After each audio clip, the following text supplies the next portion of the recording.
आगे बढ़ते हैं। उमेश पाल हत्याकांड में अतीक की फैमिली पर पुलिस प्रशासन का शिकंजा कस गया है। माफिया अतीक की पत्नी शाइस्ता परवीन का पोस्टर जारी होगा। दूसरी ओर माफिया अतीक के चचेरे भाई हमजा उस्मान की पुलिस ने तलाश तेज कर दी है। उमेश पाल हत्याकांड में पुलिस अतीक की पत्नी शाइस्ता परवीन की भी तलाश कर रही है। फरार शूटर्स के साथ साथ अब पुलिस ने अतीक की पत्नी शाइस्ता परवीन के ऊपर भी 25,000 का इनाम रखा है। अतीक की पत्नी शाइस्ता परवीन को पकड़ने के लिए पुलिस अब बड़ा कदम उठाने जा रही है। पुलिस माफिया अतीक की पत्नी शाइस्ता परवीन का पोस्टर जारी करेगी। हुलिये के आधार पर शाइस्ता का पोस्टर जारी किया जाएगा। ये पोस्टर सोशल मीडिया से लेकर सार्वजनिक जगहों पर लगाए जाएंगे। आम लोगों से माफिया अतीक की पत्नी की गिरफ्तारी के लिए मदद मांगी जाएगी। उमेश पाल हत्याकांड में फरार अतीक की पत्नी की गिरफ्तारी पुलिस के लिए चुनौती बनी हुई है। नकाबपोश हालत में अतीक की पत्नी की पहचान करना मुश्किल है। वहीं माफिया अतीक के चचेरे भाई हमजा उस्मान की भी तलाश तेज हो गई है। हमजा उस्मान के कई ठिकानों पर दबिश की जा रही है। उमेश पाल हत्याकांड के बाद अतीक के बेटे असद को फरार करने में हमजा उस्मान की भूमिका आई है। दूसरी तरफ एसटीएफ ने 2 महिलाओं को हिरासत में लिया है। महिलाओं पर गुड्डू की मदद करने का आरोप है। और उमेश पाल हत्याकांड का नया सीसीटीवी वीडियो सामने आया है। इस वीडियो में बिना नंबर प्लेट की एक सफेद कार से जो शूटर्स हैं वो भागते हुए नजर आते हैं। प्रयागराज में उमेश पाल के हत्यारों पर पुलिस का शिकंजा कसता जा रहा है। इस बीच उमेश हत्याकांड का नया सीसीटीवी फुटेज सामने आया है। ये तस्वीरें 24 फरवरी की हैं, जब प्रयागराज के धूमनगंज में राजू पाल हत्याकांड के मुख्य गवाह उमेश पाल की गोली मारकर हत्या कर दी गई थी। हमलावर सफेद क्रेटा कार में सवार होकर आए थे, लेकिन भागते वक्त शूटर्स ने एक और कार का इस्तेमाल किया था। सफेद रंग की ये कार बिना नंबर प्लेट की थी, जिसका सीसीटीवी फुटेज अब सामने आया है। नए सीसीटीवी फुटेज में बमबाज गुड्डू मुस्लिम और अरमान बाइक पर सवार दिख रहा है। बाइक से जाते वक्त गुड्डू मुस्लिम बमबाजी करता भी नजर आ रहा है। वहीं माफिया अतीक के बेटे 5 लाख के इनामी शूटर असद का एक और कारनामा सामने आया है। स्पोर्ट्स डे पर असद ने प्रतियोगिता हारने के बाद शिक्षक से अभद्रता और हाथापाई भी की थी। माफिया अतीक के रसूख के चलते शिक्षक ने शिकायत दर्ज नहीं कराई थी। स्पोर्ट्स डे के मौके पर शिक्षक से हुई अभद्रता और मारपीट पर स्कूल में हंगामा भी हुआ था। आगे बढ़ते हैं। बागेश्वर धाम के धीरेन्द्र शास्त्री का मुंबई से सटे मीरा रोड में दरबार सज चुका है, लेकिन उस पर सियासी उठापटक भी शुरू हो गई। साथ ही कार्यक्रम को लेकर के आयोजकों को मीरा रोड पुलिस ने नोटिस भेजा है। मुंबई से सटे मीरा रोड पर 18 और 19 मार्च को लगने वाले दिव्य दरबार को लेकर राजनीतिक बयानबाजी शुरू हो गई है। इस आयोजन को लेकर अखिल भारतीय अंधश्रद्धा निर्मूलन समिति ने मीरा रोड पुलिस स्टेशन को एक चिट्ठी लिख शिकायत की है। चिट्ठी में लिखा है कि बागेश्वर बाबा के कार्यक्रम पर पुलिस रोक लगाए। धीरेन्द्र शास्त्री के YouTube वीडियोस में कई बार देखने को मिला है कि वो जादू टोना करते हैं, मंत्र पढ़कर बीमारी ठीक करते हैं। ये सब अंधविश्वास को बढ़ावा देने वाली हरकतें हैं। महाराष्ट्र में drugs and magic remedies act 2013 कानून लागू है। ऐसे में कोई अगर अंधविश्वास फैलाने के काम करता है तो उसे ऐसे कार्यक्रम करने की अनुमति नहीं दी जानी चाहिए। बागेश्वर धाम के पीठाधीश्वर धीरेन्द्र शास्त्री के मुंबई में लगने वाले दरबार को लेकर महाराष्ट्र कांग्रेस के अध्यक्ष नाना पटोले ने बड़ी बात कही है। संत तुकाराम जी का जिस तरह से अपमानजनक उनने वक्तव्य किया, उसका मेरा विरोध है। इस तरह का अगर वक्तव्य होता है तो उससे महाराष्ट्र का क्लाइमेट खराब हो सकता है। दिल्ली में आम आदमी पार्टी का केंद्र सरकार पर हमला जारी है। पार्टी सांसद राघव चड्ढा ने बीजेपी पर जांच एजेंसियों के दुरुपयोग का आरोप लगाया है। राघव चड्ढा के मुताबिक मनीष सिसोदिया के ऊपर फर्जी मुकदमे लगाए गए हैं।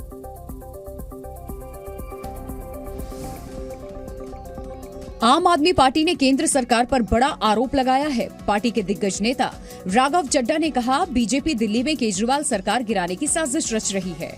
बीजेपी आम आदमी पार्टी के विधायकों को पार्टी में शामिल होने के लिए लालच और धमकी दे रही है। हमारे कई विधायकों से संपर्क किया गया है। मुझे लगता है ये चीज क्लियर हो जाती है कि भारतीय जनता पार्टी के पास कोई केस नहीं है, विश्वसनीय आरोप भी नहीं है। विश्वसनीय केस तो छोड़ दीजिए। राघव चड्ढा ने बेहद तल्ख तेवर में कहा, बीजेपी चाहती है मनीष सिसोदिया जेल से बाहर न आ पाए। सिसोदिया के ऊपर फेक केस लगाए गए हैं। सिसोदिया के खिलाफ कोई सबूत नहीं है। जांच एजेंसियों का दुरुपयोग हो रहा है। बीजेपी लोकतंत्र के साथ खिलवाड़ कर रही है। मुकदमे दर्ज करके ये चीज सुनिश्चित करो कि अरविंद केजरीवाल का दाहिना हाथ दिल्ली के उप मुख्यमंत्री मनीष सिसोदिया जेल से बाहर ना आ पाए। इसी कवायद में पूरी केंद्र सरकार लगी है। पीएम मोदी ने आज 2 दिन तक चलने वाले ग्लोबल मिलेट सम्मेलन का उद्घाटन किया है। कार्यक्रम में पीएम ने कहा, श्री अन्न केवल खेती या खाने तक सीमित नहीं है। जहां श्री होती है वहां समृद्धि भी होती है और समग्रता भी होती है। दिल्ली में पीएम मोदी ने ग्लोबल मिलेट सम्मेलन का उद्घाटन किया। पीएम मोदी ने इस खास मौके पर एक डाक टिकट और एक सिक्का भी जारी किया। सम्मेलन में 100 से ज्यादा देशों के प्रतिनिधि शामिल हुए हैं। इस खास मौके पर पीएम मोदी ने कहा कि मिलेट्स मिशन किसानों के लिए वरदान साबित होने जा रहा है। आज विश्व जब इंटरनेशनल मिलेट ईयर मना रहा है तो भारत इस अभियान की अगुवाई कर रहा है। पीएम ने कहा कि श्री अन्न सदियों से जीवन शैली का हिस्सा रहा है। श्री अन्न योजना से ग्रामीण अर्थव्यवस्था को लाभ मिलेगा। भारत सरकार ने मिलेट्स यानी मोटे अनाज को श्री अन्न का नाम भी दिया है। भारत के प्रस्ताव के आधार पर संयुक्त राष्ट्र महासभा ने भी साल 2023 को अंतर्राष्ट्रीय मिलेट्स वर्ष के रूप में घोषित किया है। भारत के प्रस्ताव और प्रयासों के बाद ही संयुक्त राष्ट्र ने 2023 को इंटरनेशनल मिलेट ईयर घोषित किया है। मुख्यमंत्री योगी आदित्यनाथ ने काशी विश्वनाथ के दरबार में दर्शन किए। सीएम योगी ने 6 साल में करीब 113 बार काशी विश्वनाथ में हाजिरी लगाई है। और इसी के साथ सीएम योगी आदित्यनाथ काशी विश्वनाथ के दरबार में 100 बार से ज्यादा दर्शन करने वाले पहले मुख्यमंत्री बने।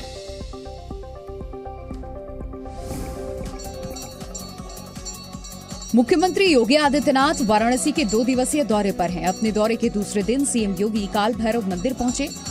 यहां उन्होंने बाबा काल भैरव का दर्शन और पूजन किया। उनके पूजन का वीडियो भी सामने आया है। सीएम योगी ने शिवलिंग पर जल चढ़ाया, जिसके बाद दुग्ध अभिषेक किया। दौरे के दूसरे दिन पूजन के साथ ही सीएम योगी ने नया कीर्तिमान बनाया है। मुख्यमंत्री के रूप में योगी आदित्यनाथ श्री काशी विश्वनाथ मंदिर में 100वीं बार दर्शन करने वाले पहले सीएम भी बन गए हैं। सीएम योगी ने 6 साल में करीब 113 बार काशी विश्वनाथ में हाजिरी लगाई है। सीएम योगी आदित्यनाथ औसतन हर 21 दिन में विश्वनाथ मंदिर में दर्शन पूजन करने पहुंचते हैं। बाबा विश्वनाथ से लोक कल्याण, देश और प्रदेश के कल्याण के लिए कामना करते हैं। आगे बढ़ते हैं। जम्मू कश्मीर के पुलवामा में आतंकियों और सुरक्षा बलों के बीच एनकाउंटर जारी। जम्मू कश्मीर पुलिस की जानकारी के मुताबिक ये एनकाउंटर पुलवामा के मित्री गांव में जारी है। हालांकि कितने आतंकी छुपे हुए हैं इसकी जानकारी अभी सामने नहीं आई है। जम्मू कश्मीर के पुलवामा में आतंकियों और सुरक्षा बलों के बीच एनकाउंटर जारी है। आतंकियों के खिलाफ अभियान में तलाशी के दौरान यह एनकाउंटर शुरू हुआ। एनकाउंटर मित्रीग्राम इलाके में हो रहा है। कश्मीर पुलिस और भारतीय सेना की टीमों ने इलाके को खाली करवाकर चारों ओर से घेराबंदी कर ली है।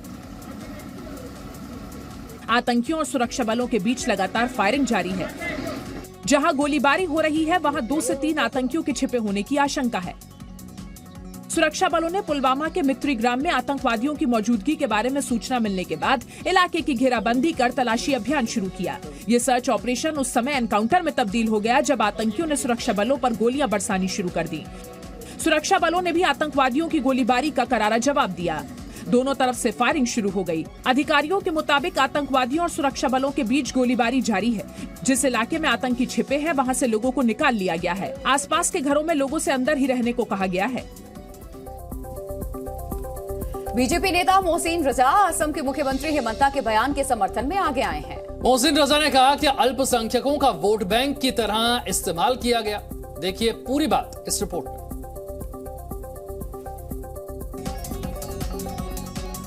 हिंदू और हिंदुत्व पर असम के सीएम हेमंता बिस्वा शर्मा के बयान पर बवाल थमता नजर नहीं आ रहा। हेमंता के बहाने ओवैसी ने प्रधानमंत्री मोदी और बीजेपी को निशाने पर लिया। अब यूपी सरकार में पूर्व मंत्री और बीजेपी नेता मोहसिन रजा ने असम के मुख्यमंत्री हेमंता के बयान का समर्थन किया है। मोहसिन ने कहा है कि पहले मुस्लिम बच्चों को टोपी में रखकर वोट बैंक की तरह इस्तेमाल किया जाता था। अब हम उनको टाई पहनाने की बात करते हैं।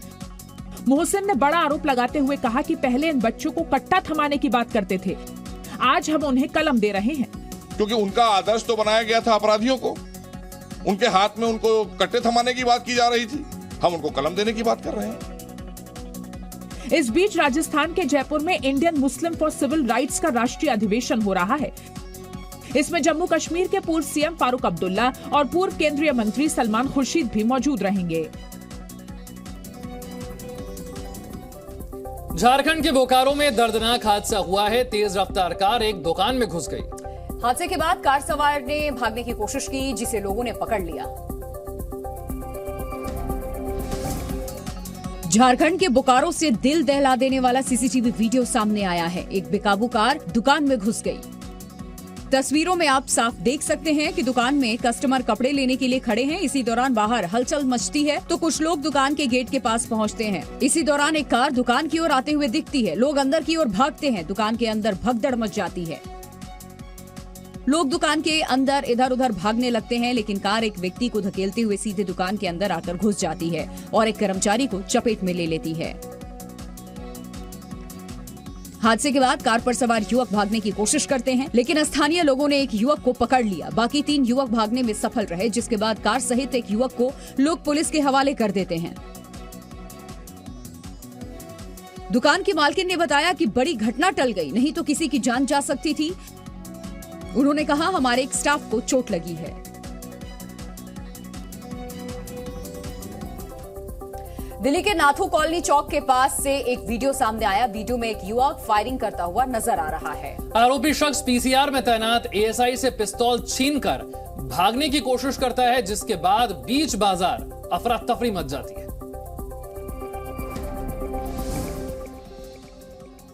दिल्ली के नाथू कॉलोनी चौक पर आम दिन की तरह चहल पहल थी, लेकिन तभी एक सिरफिरा शख्स पिस्तौल लेकर सड़क पर दौड़ने लगा और लोग जान बचाने के लिए इधर उधर भागते नजर आए। ये घटना 16 मार्च की शाम करीब 6:30 बजे की बताई जा रही है। लहूलुहान हालत में एक व्यक्ति सड़क पर घूमता नजर आया, जिसने खुद ही अपना ही गला काट लिया था। नाथू चौक पर खड़ी पीसीआर में तैनात एएसआई जितेंद्र पवार ने शख्स को अस्पताल पहुंचाने की कोशिश की। घटना के सीसीटीवी वीडियो में देखा जा सकता है कि उसने उल्टे पुलिस वाले की पिस्तौल छीन फायरिंग कर दी। लोग इधर उधर भागने लगे। पुलिस के सिपाही भी भागते दिखाई दे रहे हैं। हालांकि बाद में एक जाबाज लड़के ने आरोपी को धर दबोचा और पुलिस के हवाले कर दिया। पुलिस के मुताबिक आरोपी डिप्रेशन का शिकार है और अपनी पत्नी से अलग हो गया है। पुलिस ने आरोपी के खिलाफ आईपीसी की कई धाराओं के तहत मामला दर्ज कर जांच शुरू कर दी है। हैदराबाद के एक गोदाम में आज सुबह आग लग गई और रिपोर्ट्स के मुताबिक हैदराबाद के अंसारी रोड पर यह हादसा हुआ है। आग की लपटें इतनी तेज थीं कि फायर ब्रिगेड की 7 गाड़ियां आग बुझाने के काम में लग गई। आग की लपटें इतनी भयानक कि सब कुछ जलाकर खाक कर दे। लपटों की ये डराने वाली तस्वीरें हैदराबाद से आ रही हैं, जहां एक प्लास्टिक वेस्ट गोदाम में भीषण आग लग गई। मौके पर दमकल विभाग की कई गाड़ियां आग पर काबू करने की कोशिश कर रही हैं। जानकारी के मुताबिक ये हादसा शास्त्रीपुरम इलाके में हुआ है। सुबह 6 बजे के करीब गोदाम में रखे प्लास्टिक वेस्ट में आग लग गई और देखते ही देखते आग काबू से बाहर होती गई। घटना की जानकारी पुलिस और दमकल विभाग को दी गई, जिन्होंने मौके पर पहुंचकर हालात को संभालना शुरू किया। पुलिस के मुताबिक हालात अब काफी हद तक काबू में है। आग से गोदाम परिसर में रखे 2 ट्रक और काफी प्लास्टिक सामग्री जलकर राख हो गई है। गनीमत ये रही कि इस हादसे में किसी के हताहत होने की खबर नहीं है। हालांकि ये आग क्यों और कैसे लगी, इसके बारे में जानकारी अभी साफ नहीं है। पुलिस का कहना है कि आग लगने की वजहों की जांच की जा रही है। Zee News।